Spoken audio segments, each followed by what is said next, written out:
Hello and welcome to another KinesiologyZone health show.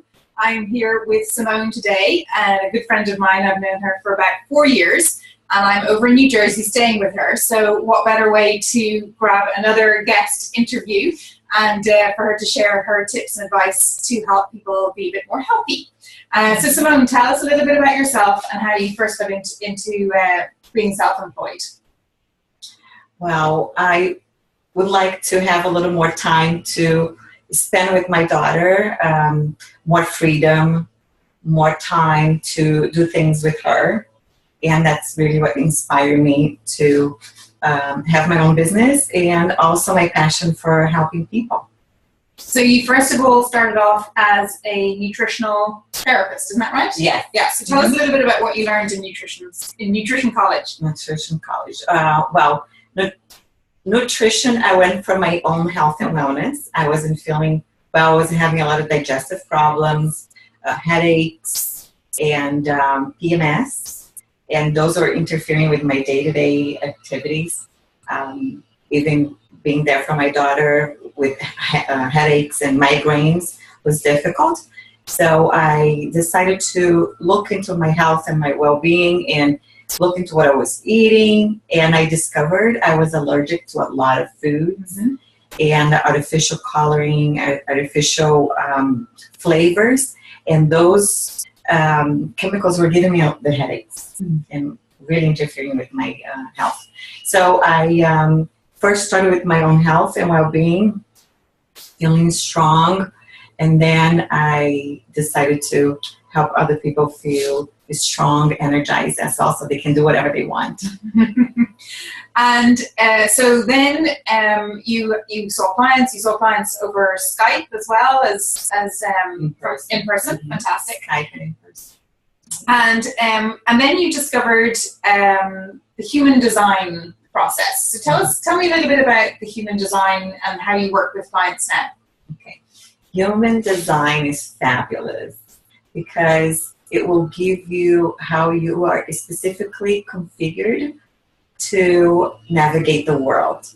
What would be your best communication strategy, your best working strategy so you don't burn out, and also how you can have balance between all you need to do and your health and your well-being. So one of the things with human design is it's going to show you if you have sustainable work-life force energy. Okay. And 75% of the population have that available to them. So they are the busy bee people. They have energy to go on and on. The other 25%, not so much. So they need to manage their energy, manage their activities, really look into what kind of foods they're putting in their bodies. So they have the sustainable energy, they get the appropriate rest they need, and in order to keep moving forward. And before I discovered human design, I just thought that everybody was the same. Everybody had this energy to keep going on and on and on. So one of the things with this 75% of the human design types, with the sustainable work-life force energy, they need to go to bed exhausted. They need to burn out that energy, because if they don't, they feel anxiety, they feel restless, and irritable. Those are the symptoms. Now, the other 25%, they need to go to bed before they hit the point of exhaustion, because they don't have the sustainable life force energy working for them. So that's very much, looking more at an individual way in which your clients are able to have a nice balanced lifestyle. Absolutely. So they understand a little bit more about what about what's best for them. Exactly. Mm-hmm. So when it comes, but you now also work with clients in business. So you're a business coach. Mm-hmm. So tell me how the human design element to that helps somebody when you're coaching them about business. Okay, great question. Just like one size doesn't fit all when it comes to health and well-being, one size doesn't fit all when it comes to managing your business, when it comes to promoting yourself out there, and how you also manage your time and your productivity and everything else you need to do. So what I do with other practitioners now, I help them to find what is the best system or the best strategies for them to market themselves, and also what is the best strategies for them to communicate their message and to be productive and also rest. I work with a lot of driven entrepreneurs. They have a hard time resting. They wanted to do so much. They have so much to give, and they have a hard time resting and relaxing. So I use the human design for that part, and in guiding them and letting them know, hey, if you keep going this way, you can for a little bit, but I know you want to achieve sustainable success. So this the best activities for you. And another things that happen too, after they pushing themselves so much, they can get sick. They can get physically sick, and then they cannot perform in their business the way they could.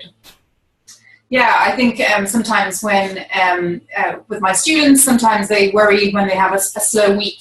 And from my perspective, if I have a slow week with clients, I almost, okay, obviously I need the rest. Yeah.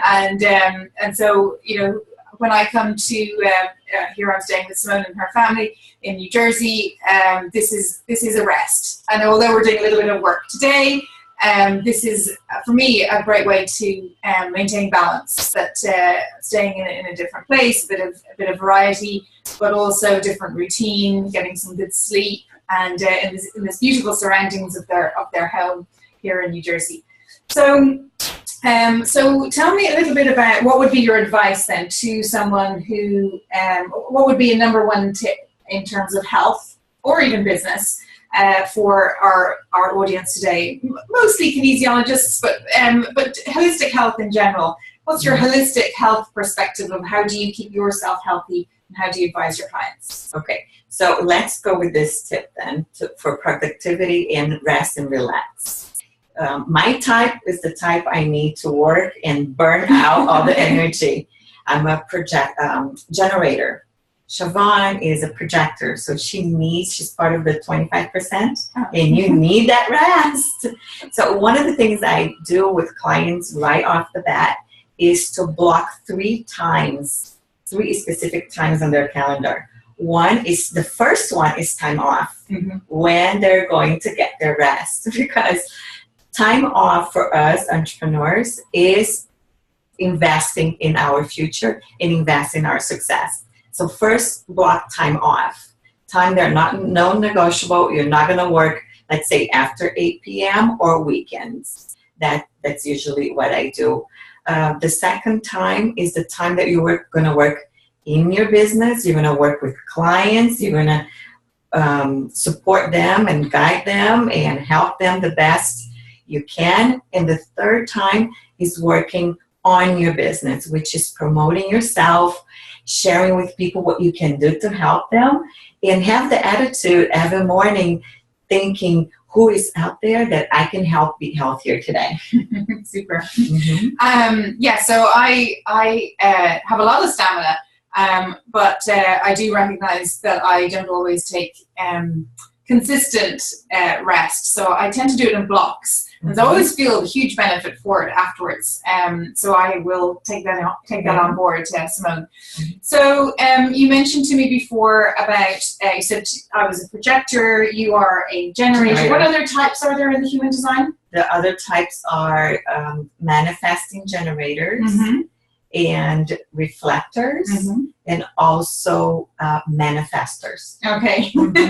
So can you change your human design, or is it something that is, how do you decide, or how do you find out what your design is? There is a software where we put your information. We only need 3 pieces of information: your complete date of birth, we need the time you were born, and also the location. With those 3 pieces of information, we run that information through a software and we get your human design. And the answer is no. Unlike many other personality analysis tasks out there. And this is one of the things I love about human design. It really reveals to you how you're designed. Okay. And then when I'm talking to someone about their human design, they keep telling me, I knew I was this way. This is me. But a lot of times they feel that they have to do something else. Okay. And they are trained to be driven, when in reality they're supposed to, the best strategy is for them to step back and just allow things to come to them. So human design does not change, and the whole human design experience is really what I feel like is like bringing you home. Okay. I'll give you a quick example. I have the energy of enthusiasm, and I can be very out there. And when I was getting my strengths from my business and working on that, some people would say, you are a motivator. And I'm thinking, I don't want to be a motivator. I want to be someone who helps people transform their business, their life, their health. But human design showed me that's right there. I have the energy of enthusiasm, which is very motivating. And what it did for me was that I started to accept myself and recognize my gifts, accept myself, and then utilize them in a better way. So you were very much able to play to your strengths as well, rather than worrying about maybe areas of your personality that maybe you felt you had to do, but yet it wasn't in your nature. Absolutely. Okay. Absolutely. And again, it's the one size doesn't fit all. Yeah. And that's a lot of times the reason why people are struggling out there, even when they have a great purpose. They're trying to go about and follow what everybody else is doing, which not necessarily will be the best strategy for them. Great. So super. Well, Simone, thank you for joining us today. And tell everybody where you can, where your website name. Well, it was great to be here too. And my website name is idealclientmarketing.com. Idealclientmarketing.com. Make sure to check Simone out. And thank you for joining us for another episode of our Kinesiology Zone Health show. And again, I'll say, if you have any questions or suggestions for future interviews or topics that you'd like us to talk about in terms of holistic health, then please email us at info@kinesiologyzone.com. I look forward to seeing you in a future episode. Thank you, Simone, for joining us today. Thank you for having me. Thank you.